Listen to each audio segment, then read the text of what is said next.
Hyderabad narcotic enforcement wing ने social networking के जरिए मंशियात की स्मगलिंग के सनसनीखेज नेटवर्क यानी डार्क वेब का पर्दाफाश किया है और इसमें 2 बैन रियासती मंशियात फरोशों को गिरफ्तार किया है। इसके अलावा मजीद 6 मंशियात फरोश और 30 सार्फिन भी दूसरे मुकदमे में गिरफ्तार किए गए हैं और उनके कब्जे से 140 ग्राम चरस, 1450 ग्राम गांजा, 184 LSD ब्लॉट्स, 10 ग्राम MDMA और 7 सेलफोन्स भी बरामद कर लिए गए, जिनकी कुल मालियत 9 लाख रुपए बताई गई है।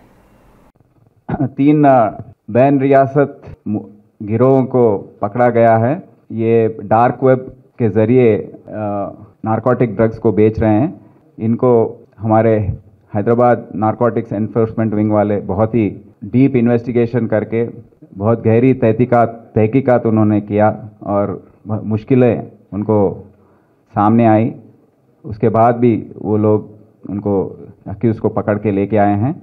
इसमें 2 इंटरस्टेट मेन पेडलर्स जो हैं उनको पकड़ा गया है, एक तीसरा भागा हुआ है। इसका नाम है नरेंद्र आर्या।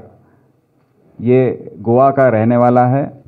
वो इनिशियली पैदा हुआ वो हरियाणा में, पर अभी गोवा में रह के ये इलिसिट बिजनेस कर रहा है।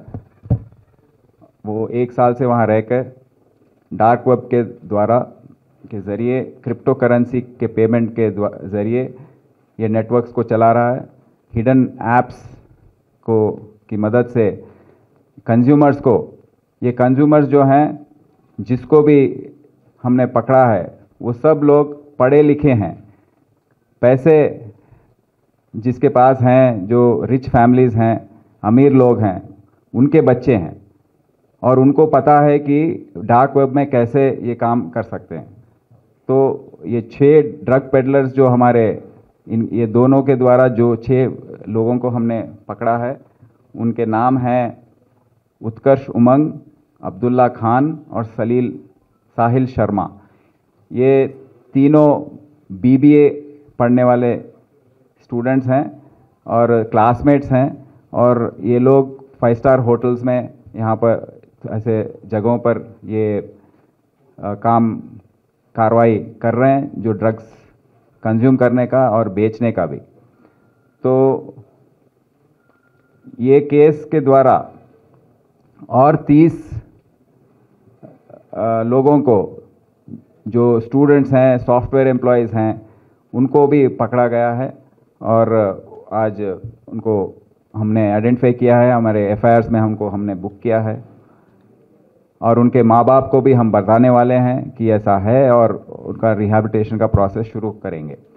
तो ये तीनों गैंग्स को पकड़ने के बाद 40 ग्राम चरस, 1450 ग्राम्स गांजा और 128 LSD ब्लॉट्स और 7 सेलफोन्स को भी हम सीज किए हैं।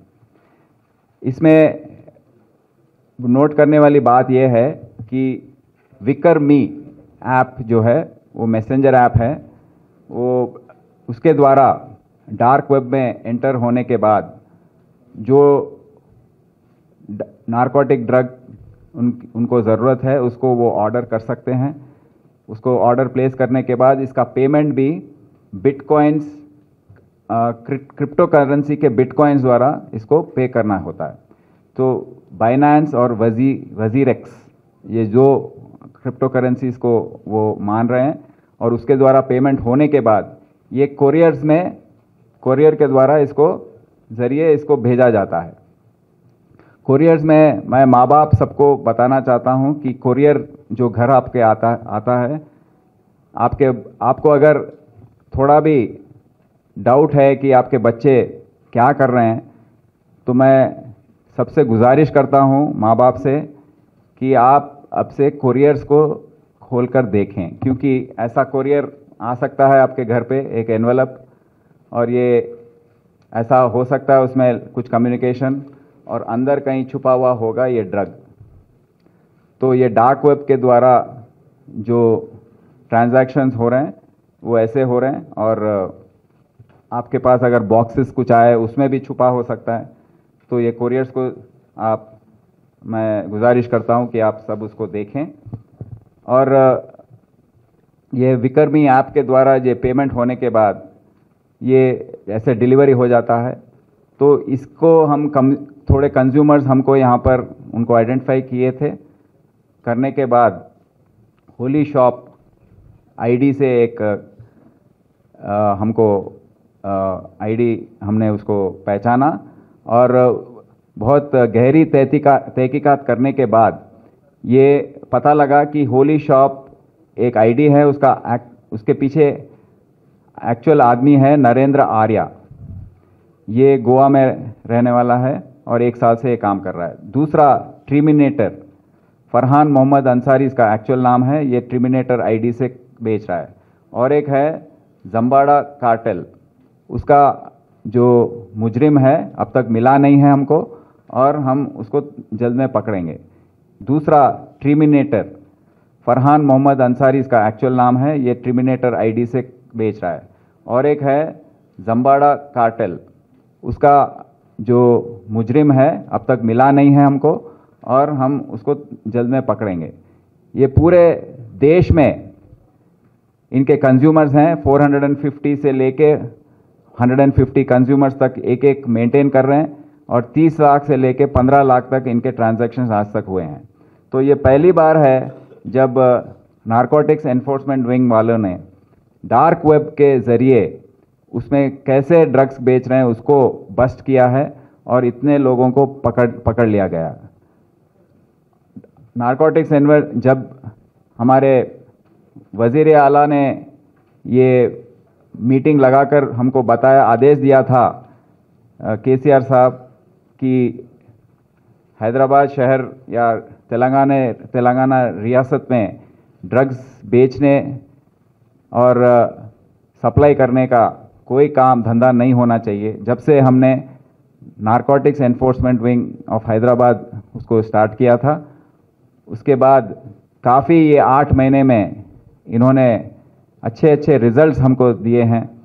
पहले हैदराबाद शहर और आजू बाजू 2 कमिश्नरेट में जो बेचते थे, कंज्यूम करते थे, उनको हमने पकड़ा, लोकल बिजनेसमैन को। उसके बाद लोकल डिस्ट्रिक्ट्स में, आजू बाजू डिस्ट्रिक्ट में वाइजैग ऐसे एरिया से जो सप्लाई करते हैं उनको पकड़ लिया गया है। 3rd लेवल पे इंटरस्टेट अक्यूज को पकड़ा गया, नाइजीरियंस को जो मुंबई में ऑपरेट करते थे, बैंगलोर में ऑपरेट करते थे, उनको पकड़ लिया गया है। फिर 4th लेवल पे हमने डिपोर्टेशन शुरू किया, जो ड्रग्स पेडलर्स हैं उनका डिपोर्टेशन शुरू किया। और अभी हम 5th लेवल पर पहुंचे हैं जहां डार्क वेब और डीप वेब जो के ज़रिए जो बेच रहे हैं उनको हमने पकड़ा है।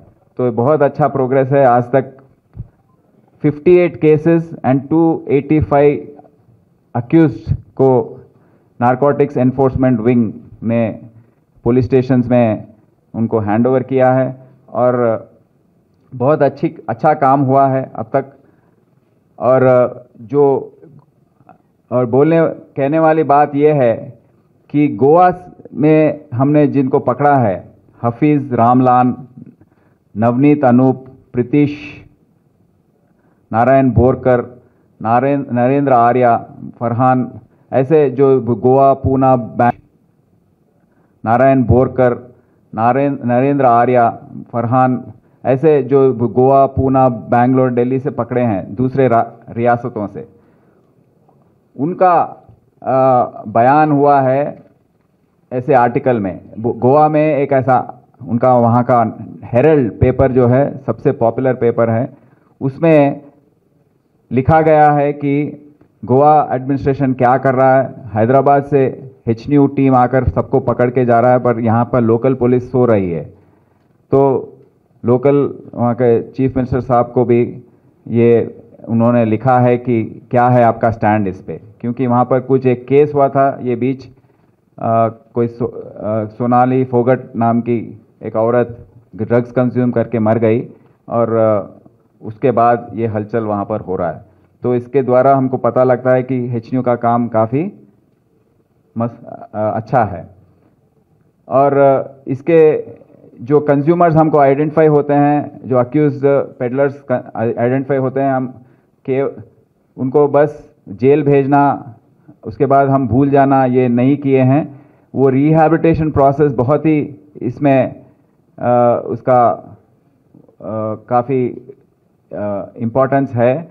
तो हम आज तक 231 लोगों को फर्स्ट काउंसलिंग में बुलाया है, क्योंकि उनके माँ बाप जो हैं उनको इत्तला कर रहे हैं कि आपके बच्चे इसमें इन्वॉल्व हैं, वो नारकोटिक्स ले रहे हैं। आपसे गुजारिश है कि आप आकर उनको देखें। तो उनके ज़रिए हम बच्चों को रिहैबिलिटेशन के लिए भेज रहे हैं। सेकेंड काउंसलिंग में 125 और थर्ड काउंसलिंग में 73, फोर्थ काउंसलिंग में 38 और फिफ्थ काउंसलिंग में 21। अब तक ड्रग स्क्रीनिंग टेस्ट में 27 लोगों का नेगेटिव आ चुका है।